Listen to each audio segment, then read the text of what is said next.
Monsieur le Premier ministre,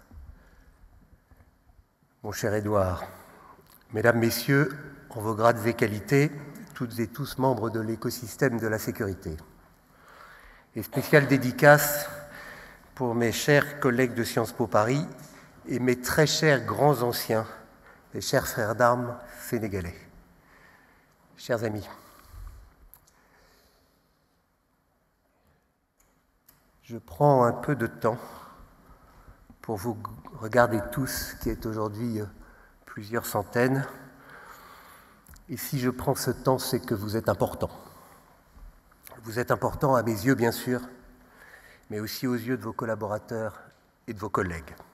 Et peut-être même votre modestie qui vous fait souvent préférer l'ombre à la lumière, dut-elle en souffrir, aux yeux de nos compatriotes. Vous l'êtes notamment, vous, mes chers collègues du CDSE, comme l'était le premier d'entre nous, François Roussely, auquel, avec Alain Juillet, que j'ai croisé tout à l'heure, qui lui succéda à la présidence du CDSE, je veux dédier ce colloque. François fut d'abord un très grand serviteur de l'État.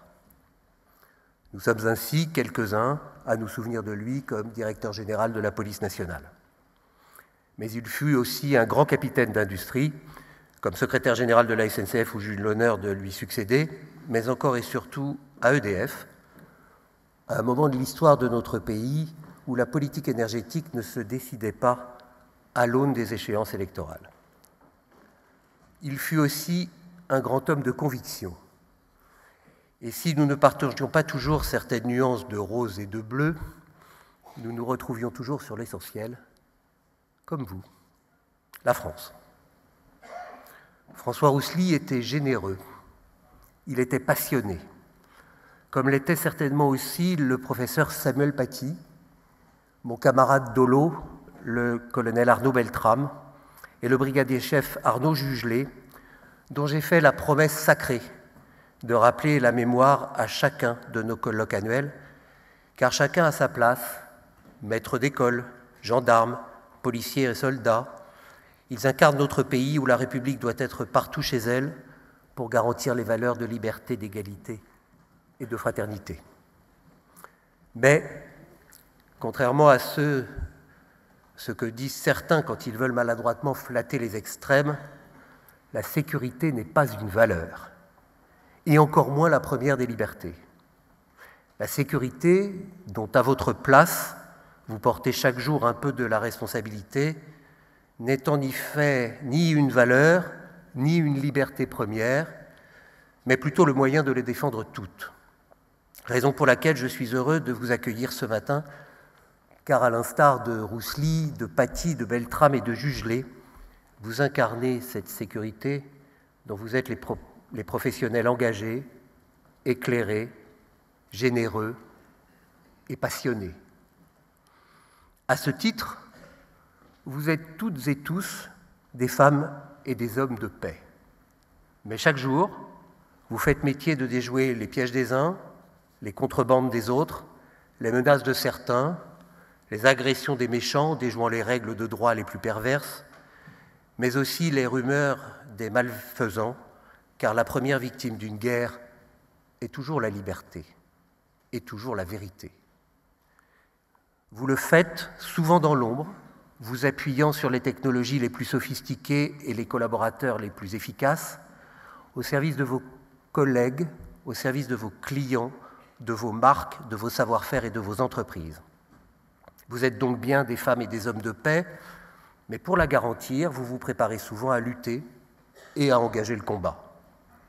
Dans les règles, bien sûr, toujours selon la loi, évidemment, avec une éthique irréprochable. Vous êtes aussi forts et courageux. Et même si votre combat ne s'appelle pas la guerre, mais la concurrence, vous êtes des anges gardiens, des chevaux légers, au service de capitaines d'industrie. On devrait donc plus souvent porter à votre crédit que grâce à vous qui savez penser l'impensable et prévoir plutôt que gémir, le pire a pu être évité et que plutôt que de nous entretuer, vous nous permettez à nous de nous entrevivre. C'est pourquoi, avec mes collègues du conseil d'administration du CDSE, au premier rang desquels mon ami Émile Pérez, nous avons pensé à chacune et chacun d'entre vous au moment de préparer ce colloque. Tous nos invités d'aujourd'hui savent ce que c'est que le combat, car ils se battent pour tous, pour protéger nos libertés, et parmi elles, la liberté d'entreprendre. Naturellement, à tout seigneur, tout honneur, Monsieur le Premier ministre, sous la houlette de Chloé Triomphe et d'Alain Acco, vous nous direz dans quelques minutes comment, comme élu d'une ville portuaire, vous appréhendez le rôle des entreprises dans la guerre que leur livrent leurs concurrents souvent soutenus par des puissances étrangères. Vous nous direz peut-être aussi un mot de votre expérience à Matignon, de la guerre et de la paix économique. Sans doute sera-ce aussi le cas tout à l'heure de Bernard Cazeneuve à la reprise de nos travaux de cet après-midi. Vous ce matin et lui cet après-midi, quelle belle affiche de second tour.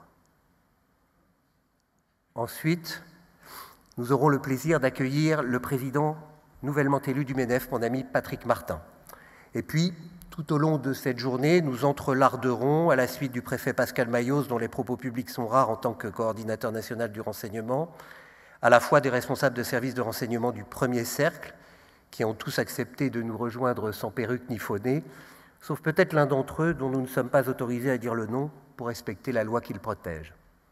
Et nous recevrons aussi des directeurs de la sécurité de certaines entreprises membres du CDSE, que rejoindront quelques stratèges, comme le directeur général des entreprises ou le vice-président d'Avas, mes camarades Thomas Courbe et Stéphane Fuchs. Nous accueillerons aussi, en vrac et sans protocole, l'ancien ministre Michel Sapin, en sa qualité d'avocat spécialiste de la loi qui porte son nom, c'est assez chic, et le sénateur Jean-Baptiste Lemoyne, co-auteur d'un rapport qui fait date sur l'intelligence économique. Le ministre de l'économie, des finances et de la souveraineté industrielle et numérique, c'est plus un titre, c'est un jeu des familles, Bruno Le Maire, qui est un habitué de nos travaux, nous a également adressé un message, et j'en oublie d'autres. Enfin, il sera temps pour moi de vous présenter mon successeur et de me retirer sur la pointe des pieds, sans doute un peu le cœur serré, mais je prends mon temps. Mais j'ai aussi l'intention de profiter de cette tribune, pour une fois n'est pas coutume, regarder dans le rétroviseur de mes 6 dernières années passées à la tête du CDSE, non pas, rassurez-vous, pour me livrer à une forme d'exercice d'autosatisfaction, comme le dit souvent Jacques Attali, je ne suis qu'humilité. Je ne résiste donc pas à la gourmandise de vous rappeler quelques-uns des temps forts de la sécurité économique ou du continuum de sécurité qui se sont déroulés ici, lors de nos colloques annuels, ou dans les couloirs du CDSE, devenu au fil des ans le partenaire exigeant mais loyal, incontournable mais discret, de l'État d'abord, mais aussi de toutes celles et ceux qui œuvrent à leur place et parfois même dans la solitude du gardien de but pour renforcer la solidité de la chaîne de sécurité globale. Je me souviens ainsi de nos accords passés pour que les donneurs d'ordre représentés par le CDSE parlent le plus souvent d'une seule voix, avec les acteurs de la sécurité privée réunis sous la bannière du GES, aujourd'hui présidé par le très efficace Abdelhamid Fadawi. Clients et fournisseurs unis ont ainsi obtenu ensemble une limitation de la sous-traitance afin de rendre plus claires les responsabilités de chacun, une ordonnance sur la formation afin que devienne légitime d'augmenter le prix horaire en échange d'une amélioration sensible de la qualité de service, et aussi des signes distinctifs communs pour bien distinguer les agents de sécurité privée de leurs collègues municipaux et régaliens. Mais unis aussi pour réformer l'OCNAPS et le transformer en régulateur performant d'un métier malheureusement encore à la recherche de ses lettres de noblesse. Unis pour créer plus de 20 000 nouveaux emplois en 2 ans au service de notre sécurité nationale et participer ainsi au succès des Jeux Olympiques à venir. Unis enfin pour demander la création d'une direction des entreprises au sein du ministère de l'Intérieur. Je l'ai vu tout à l'heure, soyez la bienvenue, chère Julie Mercier. Car c'est indiscutable, ces succès sont à mettre à l'actif du CDSE et de ses partenaires et alliés de ces dernières années. Le CDSE a donc désormais une voix qui porte, et sans doute ces 15 commissions thématiques qui se sont réunies plus de 1000 fois en 6 ans n'y sont pas pour rien, car comme pour jouer du piano ou du violon, réfléchir exige une pratique quotidienne. Comme n'y sont pas non plus pour rien ces jeunes adjoints au directeur et chargés de mission placés sous la bannière du Lab, comme n'y sont pas pour rien aussi sa vingtaine de partenariats académiques, son statut de membre associé du MEDEF et ses publications en pagaille. Et puis, fort de cette place à part, une sorte d'auxiliaire de la décision publique, au milieu d'associations à l'intérêt lucratif très habilement camouflées ou tout simplement organisatrices de noces et banquets, j'ai peut-être aussi pris ma part de ces succès, notamment à l'occasion d'échanges musclés, permis par mon mauvais caractère, paraît-il, et surtout par l'indépendance jalouse du CDSE.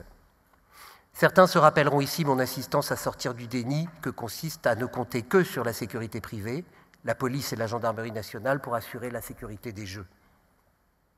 Avoir raison trop tôt est un grand tort, disait Edgar Faure. D'autres se rappelleront aussi la promesse faite ici par le ministre Gérald Darmanin de réexaminer la question de la garantie financière. Ne tardez pas trop à la tenir, monsieur le ministre. Je sais que comme la police est bien faite, vous nous écoutez. Car pour paraphraser Talleyrand, j'ai noté que même si le CDSE croit en votre parole, il porte malheur à ceux qui le négligent. Mais je serais injuste à l'égard de notre ministre de l'Intérieur, qui n'a vraiment pas besoin de ça ces dernières heures, si je ne le remerciais pas d'avoir reconnu ici publiquement, enfin, qu'avec un poids économique de plus de 100 milliards dépensés chaque année dans la sécurité, les entreprises étaient bien la quatrième force de son ministère, aux côtés de la police, de la gendarmerie nationale et des polices municipales. Preuve de plus que l'entreprise est devenue une sorte de corps intermédiaire dont il faut accepter qu'il se saisisse des sujets régaliens. Enfin, je serais également injuste si je ne disais pas un mot du rôle incroyable de l'ANSSI et de cybermalveillance.fr, toujours accompagnés par le CDSE pour renforcer la sécurité numérique de nos entreprises. Je dois aussi dire un mot de l'intérêt d'une filière des industries de sécurité, présidée par mon camarade Marc Darmon, qui vient de montrer sa pertinence en équipant les JO de technologies à la fois efficaces et respectueuses des libertés publiques. Mais je manquerais enfin à ma promesse si je ne rappelais pas qu'un tiers seulement des entreprises françaises ont recours aux différents clouds dits souverains, développés par des solutions nationales truffées de briques technologiques vendues par des GAFAM à la suite de partenariats stratégiques pittoresques et dangereux. Car que deviendront ces solutions soi-disant souveraines si les GAFAM refusaient bientôt de leur fournir les mises à jour nécessaires? Et je ne dis rien d'un grand industriel en 3 lettres, spécialiste de la sécurité numérique, qui se prend pour un héros national alors qu'il néglige bas de la sécurité de protéger ses serveurs contre l'incendie. Mais il reste tant à faire. Il reste tant à faire que les 2 mandats de mon successeur n'y suffiront pas. Et son rôle ne consistera pas à traverser le désert de Gobi en pédalo ou à sculpter de la fumée, mais bien à continuer d'ancrer dans la réalité des affaires de l'État et des entreprises que les acteurs de la sécurité privée et économique sont indispensables pour faire face aux menaces qui nous assaillent. Et que, pour paraphraser Spiderman, je sais que c'est l'un de vos auteurs préférés, leur grand pouvoir implique de grandes responsabilités et de grands moyens. Et par exemple, celui de faire bénéficier nos capitaines d'industrie, ambassadeurs de nos savoir-faire à l'étranger et grands pourvoyeurs de chiffres d'affaires, d'une sorte de protection consulaire économique qui ne les fasse pas échapper à la justice en cas de plainte avérée, mais qui les assure qu'ils seront, le cas échéant, jugés en France selon nos lois.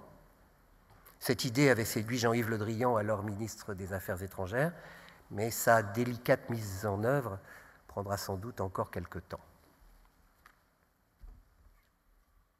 Il y a de cela un siècle, un gouverneur du Liban se plaignait de l'érosion côtière.